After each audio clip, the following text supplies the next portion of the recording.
ቡዜ የወንድሟ መከታ ሁሉንም ድብልቅልቁን አውጥታዋለች። ሁሉም በህግ ቁጥጥር ስር እንዲውል ነው የተደረገው። ማምሻውን እጅግ ያልተጠበቁ ክስተቶችም ነው የሆኑት። ሁሉንም በዝርዝር አስደምጣችኋለሁ። ምናልባት ዛሬ ማታ ካልሆነም ነገ የሚለቀቀው ቪዲዮ እጅግ ከባድ ጉዳይ ነው። ትናንት በተለቀቀ አንድ ቪዲዮ አብርሽን ሲወስዱት ማለትም ሩታና እንዲሁም የአብርሽ ወንድም ኤፍሬም አንድ ላይ ሆነው አብርሽን ሲወስዱት ተመልክተን ነበር። ታዲያ በመኪና ውስጥ ሆኖ ሲወስዱት እነ ቡዜ ደርሰው ለማስቆም ሞክረው ነበረ። ነገር ግን ኤፍሬምና ሩታ በግድ ድጋሜን አብርሽ ወደ መኪና ከተውት ይዘውት ሊሄዱ ሲሉ ነበር። መጨረሻ ቪዲዮ ያበቃው በደንብ ካያችሁ ቡዜ የትም አታመልጡም፣ በህግ ነው ከዚህ በኋላ የምንከታተላችሁ፣ እናንተም ቀጥሉ እያለች በመኪና ውስጥ ሲገቡ አይተን ነበር። ታዲያ ወዲያውኑ ነው ቡዜ ጉዳዩን ወደ ህግ አካል በመውሰድ እነ አብርሽ ያሉበት መኪና ማለትም ሩታና ኤፍሬም አንድ ላይ ሆነው አብርሽን አግተው እየሄዱበት ያለው መኪና በቁጥጥር ስር እንደዋለ ዝርዝር መረጃው እየደረሰኝ፣ በመቀጠልም ሩታ ተይዛ ስትጠየቅ እኔ የልጅ እናት ነኝ ተውኝ እያለች እጅግ ከባድ የሆነ ቃልም ስትናገር ነበር። ሁሉንም አንድ ባንድ ነግራችኋለሁ። አብርሽ ያለበት ሁኔታ ደግሞ እጅግ ያሳዝናል። እሱንም በስተመጨረሻ እነግራችኋለሁ። እባካችሁ 2 ደቂቃ ሰጥታችሁ እንድትሰሙኝ ነው በአክብሮት እምጠይቃችሁ።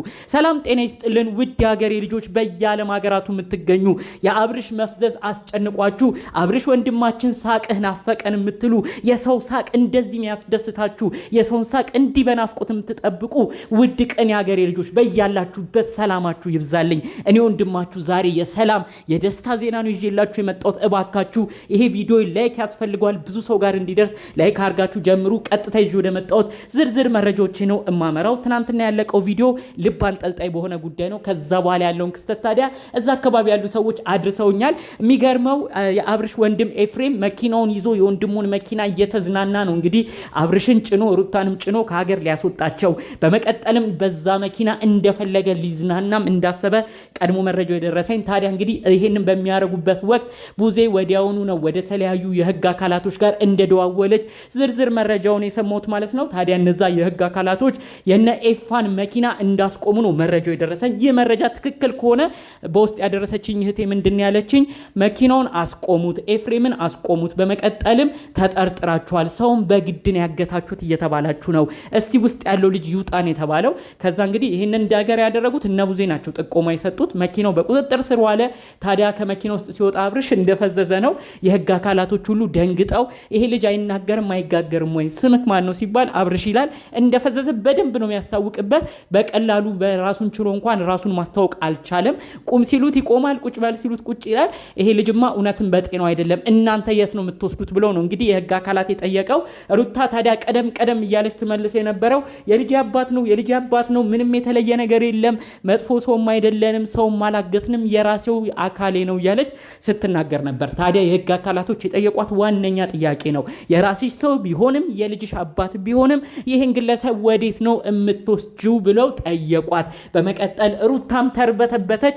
ይህንን ሰው በማፍዘዝ በተለይ ደግሞ አንድ ሰው ራሱን አውቆ ነው ሁሉንም ውሳኔ መወሰን የሚቻለው። ይህንን ግለሰብ ግን ራሱን ባላወቀበት እንዲህ በፈዘዘበት ወዴት ነው የምትወስዱት ብለው ነው የህግ አካላት ሲያፋጥጧት ሩታም የምትመልሰው ያጣችው። በመቀጠልም እንግዲህ የተለያዩ ጥያቄዎችን ሲጠይቋት ነበር። ሩታ በስተመጨረሻ የተናገረችው ቃል እጅግ ያስደነግጣል።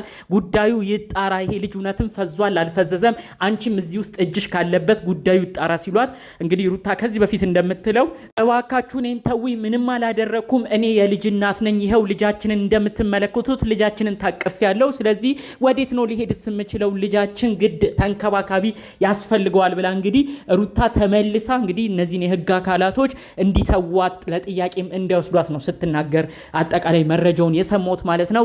ሩታ የሁሉ ነገር ከመደረሱ በፊት እነ ቡዜ ለምነውሽ ነበር፣ ለህግ አካል ጉዳዩን አሳልፈን ከመስጠታችን በፊት ወንድማችንን አብርሽ መልሽልን እያሉሽ ነበረ። እነሱ እንደውም ደግ ናቸው፣ እነሱ እንደውም ጥሩ ሰው ናቸው።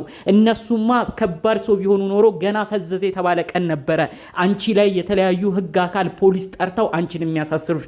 ነገር ግን እድል ሰጥተውሽ ነበር። ወንድማቸው አብርሽ እንደዚህ ፈዞ እንኳን ስለፈዘዘበት ጉዳይ አንቺ ትጠየቂያለሽ ከማለት በላይ እኛ የምንፈልገው ወንድማችንን እንድትሰጭን ብቻ ነው እያሉ ነው ሲለምኑሽ የነበረው። ወንድማቸውን ሰጥተሽ ቢሆን ራሳቸው ጸበልም የተለያዩ ቦታም እየወሰዱ ይህ ወንድማችንን ይታደጉት ነበር። ነገር ግን አንቺ ሁሉን ያደረግሽው ነገር እንዲጋለጥ ፈጣሪ አምላክ ፈቅዶ ይሁን አይታወቅም ቢታወቅም እስከ መጨረሻው ድረስ አንቺም አብርሽን አለቅም በማለትሽ እነሱም ወንድማቸውን ለማስመለስ ባደረጉት ትግል በስተመጨረሻ መኪናውም ኤፋም አንቺም ሁሉም አጠቃላይ እዛው በቁጥጥር ስር እንድትውሉ ነው የሆነው።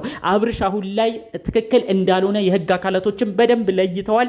ኤፋ ራሱ ደንግጧል። አንተ ራሱ ምንድነህ ወዴት ነው እየወሰድካቸው የነበረው ሲባል እኔ ሽርሽር እንዲወጡ ነው እየወሰድኳቸው የነበረው ነው ያለው። ኤፋ ታዲያ በመቀጠል የተጠየቀው ይሄን ግለሰብ ራሱን በማያውቅበት መልኩ ለውሳኔ ባልደረሰበት መልኩ ትክክለኛ ወደ ራሱ ማንነት ሳይመለስ እንዴት ነው ይህንን ሰው ከሀገር የምታስወጣው?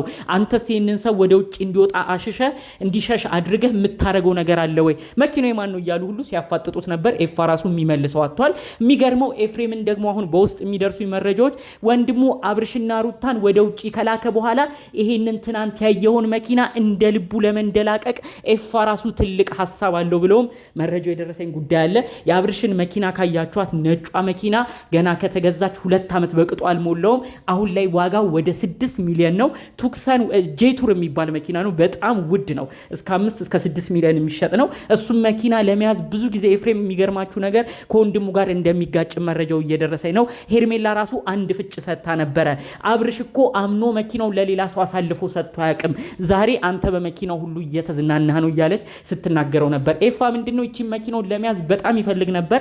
እንደተባለውም አብርሽና ሩታን ወደ ውጪ ከላከ በኋላ እንደ ልቡ በመኪናው ሁሉ ለመዝናናት እነሱ በሚኖሩበት ቤት ፈታ ለማለት አጠቃላይ ይህን ነገር ሁሉ እንዳቀደ ነው መረጃው የሰማሁት። ይሄ ሁሉ ነገር ታዲያ እንዲከሽፍ ሆኗል ማለት ነው። የህግ አካላቶችም የፈዘዘ ሰው በራሱ የማይወስን ሰው ወደ ሌላ ሀገር እንዲሄድ አንፈቅድም፣ ምንም ቢሆን በሰውኛም እንፈርዳለን ብለው ጉዳዩን እንዲያዙት እንዲሁም ደግሞ ሩታን ሁሉ ለጥያቄ ሲፈልጓት እንግዲህ ሩታ ስትርበተበት እንደነበር ነው መረጃውን የሰማሁት። ሩታ አስቀድመሽ ማወቅ ነበረብሽ።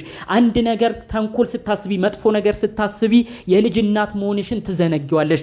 እኔ አንድ ነገር ብሆን ልጃችን ልዑሌ ያለ አባትም ያለ እናትም ይቀራል ብለሽ ነገሮችን አትመለከቺም። ሁሌ የምታረጊያቸው ነገሮች አስጠያቂ እንደሚሆኑ ቆመሽ አታስቢም። ሁሌም ከጀርባሽ የሚመክሩ ሰዎችን እየሰማሽ ነው የማይሆን ነገር ላይ የምትጓዡ። አብርሽ ከገዛ ቤተሰቦቹ በተለይ ታላላቅ ከሆኑት እነቡዜ ከነዴቭ ከነሱ በላይ ለሱ አስባለሁ ብለሽ የምትሄጂበት ርቀት ይኸው ዛሬም ዋጋ እያስከፈለሽ ነው። ታዲያ ይሄ ነገር ፈጣሪ ብሎ ከህግ አካላቶችም ጋር በሰላም ከተለያየሽ እባክሽ ትምህርት ይሁንሽ። አብርሽ ፈዞም ደንዝዞም ወደ ውጪ ሄዶ ላንቺ ምንም የሚጠቅመው ነገር የለም። ይሄ ነገር ደግሞ እንደሚያስጠይቅም ነው በህግ አካላቶች በጥንቃቄ የተነገረሽ። እነቡዜ ጨክነው የህግ አካላት ላይ አያመለክቱም። እንደፈለግኩ አረገዋለሁ አብርሽም ብለሽ የርሽበት ርቀት ሁሉ አሁን ላይ ትልቅ ትምህርት እንደሰጠሽ በደንብ አውቀሻል ብዬ አስባለሁ። እንግዲህ አጠቃላይ ሰሞንኛው ጉዳይ ዛሬ ወይም ማታ የሚለቀቀው ቪዲዮ እንግዲህ አብርሽን እንግዲህ የተለያዩ ሰዎች በድጋሚ እንዲቆም አድርገው ወደ ቤተሰቦቹ እንዲደረግ ያለውን ጥረት ነው መረጃውን የሰማሁት ማለት ነው። ፈጣሪ አምላክ ይህን መረጃ እውነት አድርጎ አብርሽ ወደ ቤተሰቦቹ ተመልሶ ቡዜ እንዲሁም ታላቅ ወንድሙ ዴቭ እቅፍ ገብቶ እየተንከባከቡት ወደ ራሱም እንዲመለስ አድርገውት መልካም ነገር እንድናይ የእውነት ፈጣሪ አምላክ ይህንን ሐሳብ ይህን መረጃ ሁሉ እውነት አድርጎ ሁላችሁም የናፈቃችሁት በኮመንት የምትሉት ሳቅህ ናፈቀን የምትሉት የዚህ ወንድማችን ሳቁ ተመልሶ የምናይበት ነገር ይምጣልን። እነሩታም በሌላ በኩል ያሉ ሰዎችም ፈጣሪ አምላክ ልብ ሰጥቷቸው ያደረጉት ነገር ጸጽቷቸው ወደ ራሳቸው ተመልሰው ሁሉም ቤተሰብ ይቅርታ ተጠያይቆ ወደ በፊት ሳቃቸው እንዲመለሱ የእውነት ከልብ ጥሩ መልእክት ምኞቴ ነው። ዛሬ የሰጧችሁን መረጃ ማስመልክቶ የሰሞነኛ ጉዳዮችንም አጠቃሎ እናንተስ ምን አይነት ሐሳብ ምልከታ አላችሁ? በኮመንት ያላችሁን ነገር በጨዋነት ብታሳዩኝ ደስ ይለኛል። ኮመንት አስቀምጡልኝ። በሌሎች አዳዲስ መረጃዎች እስክንገናኝ በአጠቃላዩ ለዛሬ ይዤ የመጣሁት መረጃ ይህን ይመስል ነበር። በሌሎች ቪዲዮዎች እስክንመጣ ሰላሙን ሁሉ ተመኘሁላችሁ። ሰላም